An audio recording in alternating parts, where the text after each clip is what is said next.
Yeah, so... I have to say, I remember seeing Bow Wow Wow in Liverpool and buying the cassette of C30, C16, C90 and being fascinated by the clothing and the sort of jailbait nakedness of Annabella Lewin on the cover, and having a bit of a vision that the next thing in pop music had to be more outrageous than this, really, to get people talking. And it was kind of an inspiration for Frankie Goes to Hollywood and the look which we put together at that early stage. Yeah, I mean, it was, I suppose you were more outrageous, but well, we had it was to really be. Good that you were successful. Yeah. It was really good that it all happened for you, because it didn't really for Bow Wow Wow. Yeah, we had to be, because, you know, Malcolm and Vivian set the standard for a kind of new look and new sort of attitude towards things. And I also remember seeing Jordan standing outside here being photographed with her black contact lenses and blonde beehive and twin set and pearls. Right. Her later incarnation. Yeah, her later incarnation, which was very interesting. And watching Derek Jarman's Jubilee, which was also a landmark film in many ways. Yeah, I saw so when it must have been about, was it 86 or 87 when your mum was working here with your grandmother? Yeah. And the shop reopened and it was full of mini crinnies and star denim, and there was a slogan, something about sky in the early days. Deep Sky? Deep Sky, that's right, yeah. I remember that. And so I bought some of the star denim things, and that suit that you photographed me in earlier with Vivian on your World's End blog. Right. Yeah, because that was explained- 86, 87 something. Vivian explained to me it was based on a Savile Row suit idea, but it was, and I wore it for TV appearances in Germany and things like that. And I would then come in and get armour, like leather armour jackets and Chico jackets that were being redone, and interesting things like that. Right. Okay. Very good. And in the later years since then, it's a bit calmer now, a bit more quiet, but you're still... Yeah, the aesthetic changed really when Vivian started to concentrate it on the women's wear. The aesthetic for the men's wear changed, and it became more sophisticated and bourgeois and less urban.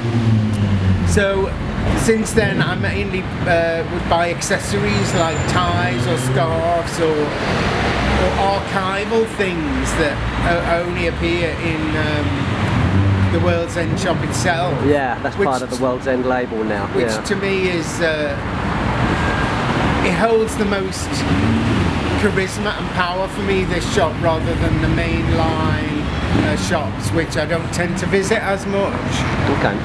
So, do you buy much menswear stuff in the shop now, or is it mainly the accessories? And I like things like scarves or hats, and it's mainly the accessories. Yeah, or if things echo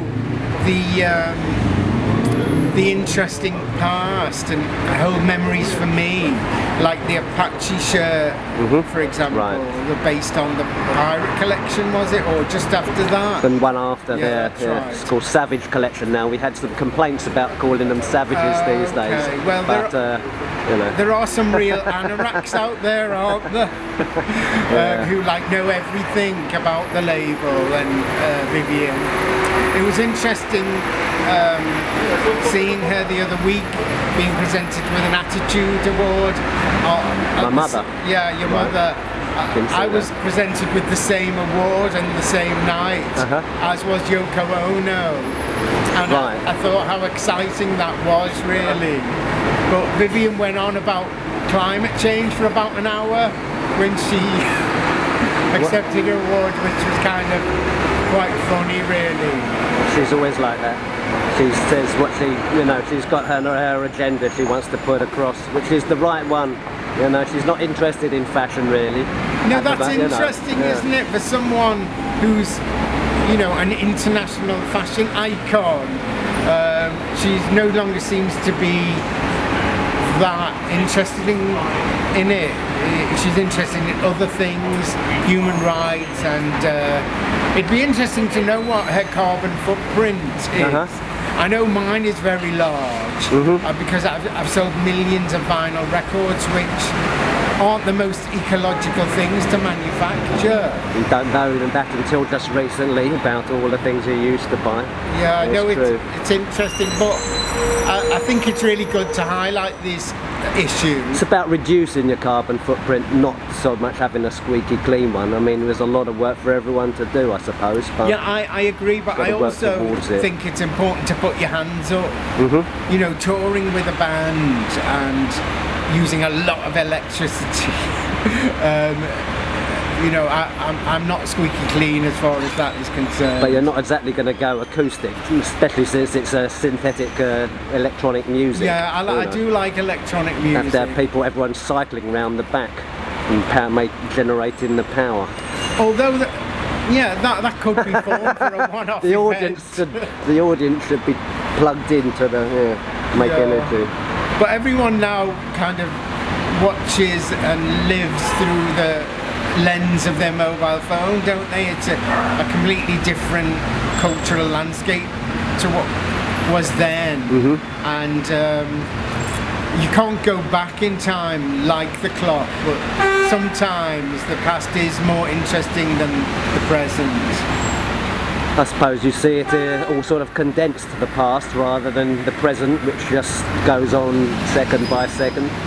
Still, this is quite an interesting moment of the present.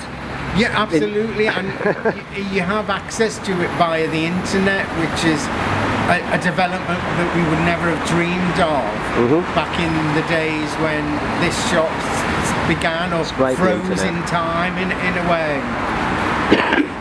So what are are you touring? Are you playing? I have been touring. I've had an album out called Europa, and a remix album comes on November the 13th, 2015, called Club Europa, and it's on my own label, Pleasure Dome.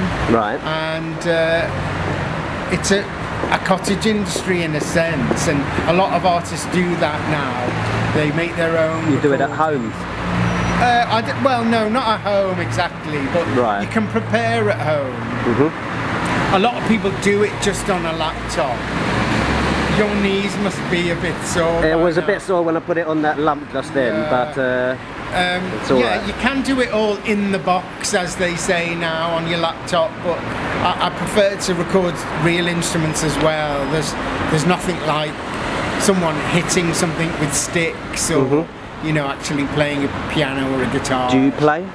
I play enough to be able to write a song. Right, yeah. I'm not a virtuoso musician, but I can write a song, and that's... I mean, Malcolm couldn't play anything. He just used to get records that sounded like something and get people, and then get talented musicians to interpret it. But that was where he was very clever as a musical director rather than a musician, and I really admire that. You know, you can't ignore his musical legacy. It was amazing, really. You know, from managing the New York Dolls all the way through to making albums like Paris, and, you know, using the Voguers before Madonna conned onto it.